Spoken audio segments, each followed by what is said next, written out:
ଏକ ଗୁରୁତ୍ୱପୂର୍ଣ୍ଣ ସମୟ ମଧ୍ୟରେ ଏହି ଜାଗାରେ କିଛି ମୁହୂର୍ତ୍ତ ଅଟକିବା ନିମନ୍ତେ ପ୍ରଭୁ ଆମକୁ ସୁଯୋଗ ଦେଇଛନ୍ତି।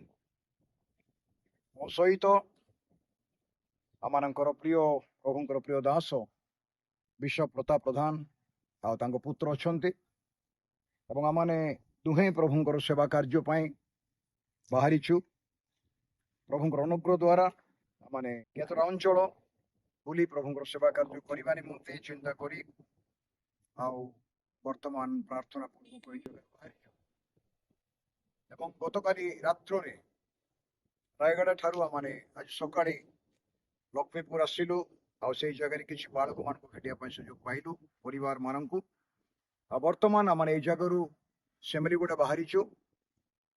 ସେଇ ଜାଗାରେ 2-3 ଘଣ୍ଟା ରହି କିଛି ପରିବାର ପାଇଁ ପ୍ରାର୍ଥନା କରି କିଛି ଲୋକଙ୍କୁ ଭେଟି ଆମମାନେ ଜୟପୁର ଅଭିମୁଖରେ ବାହାରିଛୁ। ପ୍ରଭୁଙ୍କ ଅନୁଗ୍ରହରେ ଏକ ଗୁରୁତ୍ୱପୂର୍ଣ୍ଣ ସେବା କାର୍ଯ୍ୟରେ ଜୟପୁର ନିକଟସ୍ଥ ବରିଗୁମା ନିକଟସ୍ଥ କଦଳୀଗୁଡ଼ା ଗ୍ରାମରେ ଫିଲାଡେଲଫିଆର କନଭେନସନକୁ ଆମେ ଯାଉଛୁ। ଏଠି ଅନେକ ପ୍ରଭୁଙ୍କ ଦାସ ମାନେ ଆଉ ବିଶ୍ୱାସୀ ଭାଇ ଭଉଣୀ ମାନେ ଜମା ହଉଛନ୍ତି। ଆଉ ସେଇ ଜାଗାରେ ମଧ୍ୟ ପ୍ରଭୁଙ୍କର ବାକ୍ୟ କିଛି ପରିବେଷଣ କରିବା ପାଇଁ ମତେ ଆମମାନଙ୍କୁ ସୁଯୋଗ ଦିଆଯାଇଛି। ଆଉ ସେ ଅବସରରେ ଆମେ ଯାତ୍ରା କରୁଛୁ ଏବଂ ଏଇଟା କୋରାପୁଟ ଯିବା ରାସ୍ତାର ଏକ ପ୍ରାକୃତିକ ସମାବେଶ ଭିତରେ ଆମେ ଠିଆ ହେଇଛୁ। ଆମେ ଚିନ୍ତା କଲୁ ଯେ ପ୍ରଭୁଙ୍କର ମହାନତାକୁ ଦେଖିବା ପାଇଁ ସମୟ ଆଉ ତା ଭିତରେ ଆମେ ତାଙ୍କର ଉପସ୍ଥିତିକୁ ଅନୁଭବ କରିବା ନିମନ୍ତେ ଏଇଟା ଏକ ସୁଯୋଗ ଆମ ଜୀବନରେ। ପ୍ରକୃତି ପ୍ରଭୁଙ୍କୁ ପ୍ରକାଶ କରେ। ଆଉ ଯୋଉଦିନ ମନୁଷ୍ୟ ପ୍ରଭୁଙ୍କର ବାଧ୍ୟ ହେଲେ ଆଦମ ହବା ସେଇଦିନ ଠାରୁ ଯେତେବେଳେ ପ୍ରଭୁଙ୍କର ଅଭିଶାପ ଆସିଲା, ଏଇ ପୃଥିବୀ ମଧ୍ୟ ଏଇ ସୃଷ୍ଟି ମଧ୍ୟ ନିଜର ମୁକ୍ତି ନିମନ୍ତେ ଆର୍ତ୍ତନାଦ କରୁଛି ବୋଲି ରୋମିଓ ବିବରଣରେ ଲେଖାଯାଇଛି। ପୃଥିବୀ ସୃଷ୍ଟି ମୁକ୍ତି ନିମନ୍ତେ ଆର୍ତ୍ତନାଦ କରୁଛି।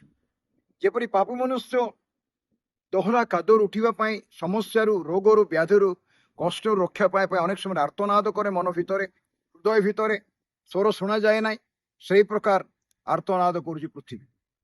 ଆଉ ଏଇ ପୃଥିବୀ ଏବଂ ସମସ୍ତ ମାନବ ସମାଜକୁ ଉଦ୍ଧାର କରିବା ପାଇଁ ପ୍ରଭୁ ଯୀଶୁ ଖ୍ରୀଷ୍ଟ ଏଇ ଜଗତରେ ଜନ୍ମ ହେଲେ। ଈଶ୍ୱର ରୂପେ ହେଲେ ସୁଦ୍ଧା ସେ ମନୁଷ୍ୟ ହେଲେ।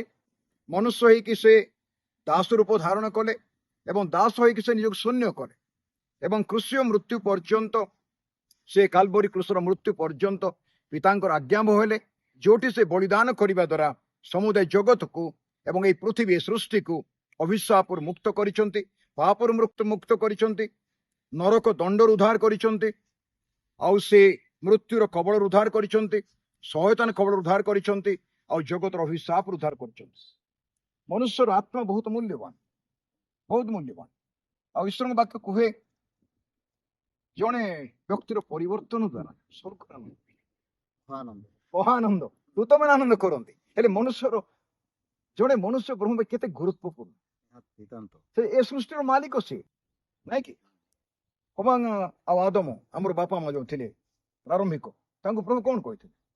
ପୃଥିବୀକୁ ପରିପୂର୍ଣ୍ଣ କର ଆଉ ଅଧିକାର କର, ବହୁବଂଶ ହଉ, ଏଟା ବଶୀଭୂତ କର। ସେ ପୃଥିବୀର ମାଲିକ ମନୁଷ୍ୟ, ଆପଣ ଆଉ ମୁଁ। ଆଉ ଖ୍ରୀଷ୍ଟଙ୍କୁ ଜାଣିବା ଅନନ୍ତ ଜୀବନ। ସେଇ ଯୋଉ ଈଶ୍ୱରଙ୍କର ପୁତ୍ର ଯାହାକୁ ଆଦମ ତିଆରି କରୁଥିଲେ, ସେ ଅବଧ୍ୟତା ଯୋଗୁଁ ଏଦନ ଉଦୟରୁ ବାହାରି ପଡିଲା। କିନ୍ତୁ ଯୀଶୁ ଖ୍ରୀଷ୍ଟ ଆସିକି କାଲବରୀ କ୍ରୁଶରେ ବଳିକୃତ କରିକି ଟୋଟାଲ ପେମେଣ୍ଟ କରିଦେଲେ, ନାଇଁ କି? ଟୋଟାଲ ପେମେଣ୍ଟ କଲେ ସମ୍ପୂର୍ଣ୍ଣ ମୁକ୍ତି ନିମନ୍ତେ, ପରିତ୍ରାଣ ନିମନ୍ତେ, ପାପ କ୍ଷମା ନିମନ୍ତେ। ଆଉ ତା ଦ୍ୱାରା ଆମେ ମୁକ୍ତି ପାଇଯାଇଛୁ, ଉଦ୍ଧାର ପାଇଛୁ।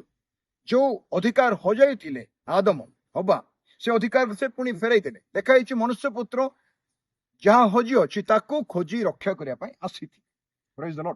ଏଟା ଆନନ୍ଦର ବିଷୟ।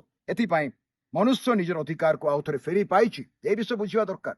ଏଥିପାଇଁ ଏ କଥା ମୁଁ କହିବା ପାଇଁ ଚାହୁଁଛି, ଆମେ କହିବା ପାଇଁ ଚାହୁଁଛୁ, ଖ୍ରୀଷ୍ଟଙ୍କୁ ଜାଣିବା ଅନନ୍ତ ଜୀବନ। ଯେ ଯୀଶୁଙ୍କୁ ପାଇଛି ସେ ଜୀବନ ପାଇଛି, ଅନନ୍ତ ଜୀବନ ପାଇଛି। ଆଉ ଯେ ଯୀଶୁଙ୍କୁ ପାଇନାହିଁ ସେଇ ଅନନ୍ତ ଜୀବନ ଦେଖିବ ନାହିଁ।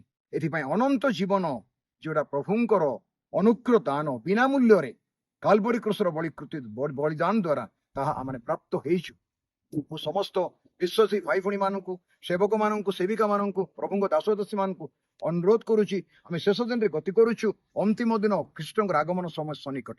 ଆମେ ପ୍ରଭୁରେ ରହିବା, ତାଙ୍କ ପାଇଁ ବଞ୍ଚିବା ଆଜି ନହେଲେ କାଲି ଆମମାନଙ୍କ ରାଜା ଯୀଶୁ ଆସିବେ ଆମେ ତାଙ୍କ ରାଜ୍ୟରେ ପ୍ରବେଶ କରିବା ଶୂନ୍ୟ ମଣ୍ଡଳରେ ମେଘମାଳାରେ ତୁରିବାତ୍ୟରେ ଆମେ ତାକୁ ଭେଟିବା ପାଇଁ ଯାଉଛୁ ମହାଗୌରବରେ ଏବଂ ଜଗତରେ ଭୟଙ୍କର କ୍ଲେଶ ଆସିବା ପାଇଁ ଯାଉଛି ତା ପୂର୍ବରୁ ଆଜି ମଣ୍ଡଳୀ ଆପଣ ଆଉ ମୁଁ ପ୍ରସ୍ତୁତ ହେବା ବହୁତ ଆବଶ୍ୟକ ଅଛି ପ୍ରଭୁ ଆଶୀର୍ବାଦ କରନ୍ତୁ ଧନ୍ୟବାଦ।